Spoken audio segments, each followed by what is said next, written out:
हमारे खंडवा के लोकप्रिय सांसद, जन जन के नेता, भारतीय जनता पार्टी के प्रदेश अध्यक्ष और हमारे राजपूत समाज के गौरव और निमाड़ का नाम रोशन करने वाले प्रदेश के अंदर आदरणीय नंद कुमार सिंह जी चौहान साहब, उनके चरणों में सादर प्रणाम करता हूँ।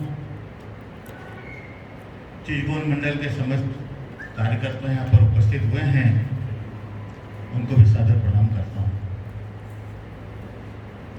आज बड़ा दुख का विषय है कि मेरे इस सामुदायिक भवन में आप लोग एक शोक सभा के रूप में उपस्थित हुए हैं। मेरा बहुत लंबे समय से इस भवन में आप लोगों को बुलाने की बहुत इच्छा थी। इस भवन की देन जहां हम बैठे हैं, ये आदरणीय नंद कुमार सिंह जी की देन है, जिसके कारण से आज हमारे देश में पहला इतना बड़ा भवन बना है। इसका लोकार्पण करने के लिए आदरणीय भैया, प्रदेश के ऊर्जा मंत्री आदरणीय पारस जैन जी, सभी खंडवा जिले के एमएलए और सभी शासकीय कार्यक्रम के दौरान उन्होंने सार्वजनिक मंच से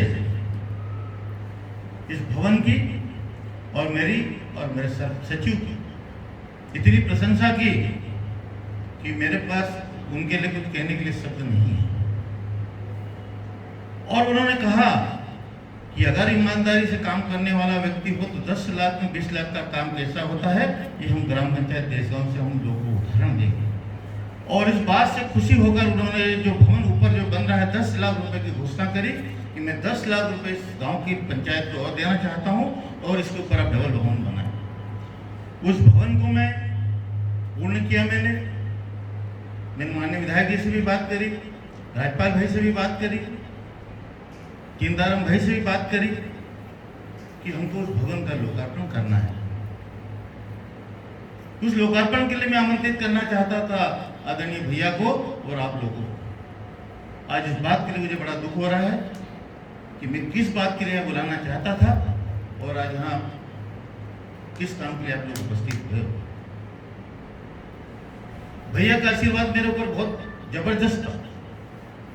भैया में एक गुण थे, कभी वो राजनीति, दलगत राजनीति चुनाव तक रखते थे, पार्टी के भी बड़े हितैषी थे, लेकिन चुनाव के बाद सब चीज भूल कर वो सिर्फ विकास के अलावा कोई बात नहीं करते थे। मेरे इस भवन को बनाने में कुछ समय विवाद चला, मैं सरपंच बना था और उसके बाद कुछ परिस्थिति ऐसी बनी बीजेपी कांग्रेस की, भैया तक बात गई। भैया ने स्पष्ट कहा कि वो भवन कोई पप्पन दादा उसके घर नहीं बना रहे, वो भवन अगर देश गांव में बनेगा तो पूरे गांव के लोगों के लिए भवन बनेगा, ऐसी उनकी सोच। जब जब मुझे कोई तकलीफ होती थी मैं उनको अवगत कराता था, अपने को मेरे को बच्चा समझकर उसी प्रकार सहयोग करते थे जैसे भारतीय जनता पार्टी के किसी कार्यकर्ता है सभी के लिए।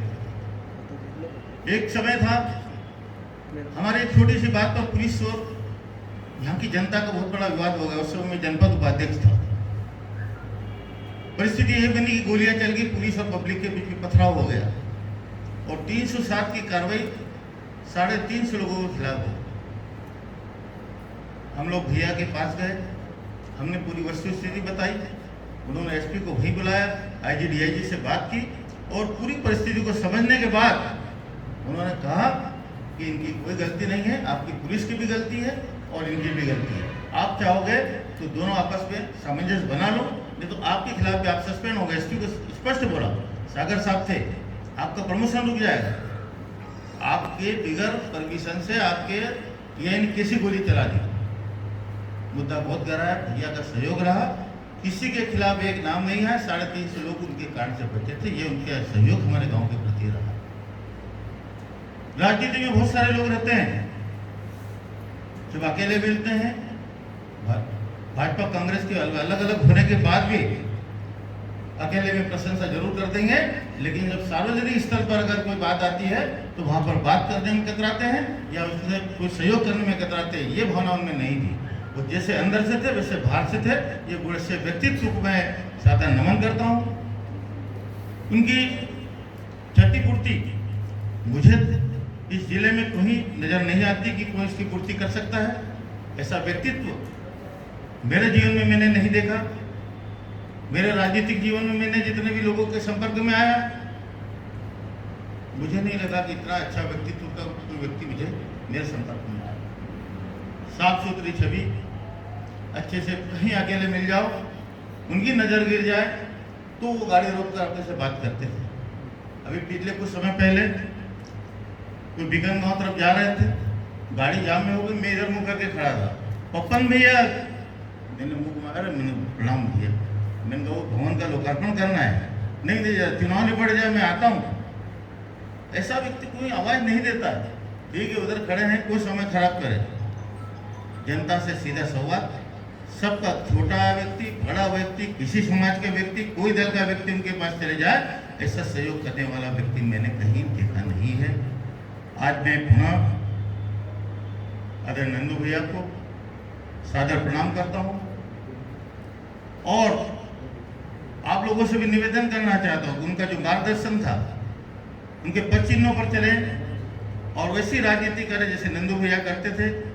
अगर आप निश्चित तौर से उसके पद चिन्हों पर और इनको सच्ची श्रद्धांजलि देने आए हो तो आपको उनके पद चिन्हों पर चलना पड़ेगा और उनका जो मार्गदर्शन आपको दिया उसके पर चलना पड़ेगा। आपकी सच्ची श्रद्धांजलि होगी। ओम शांति।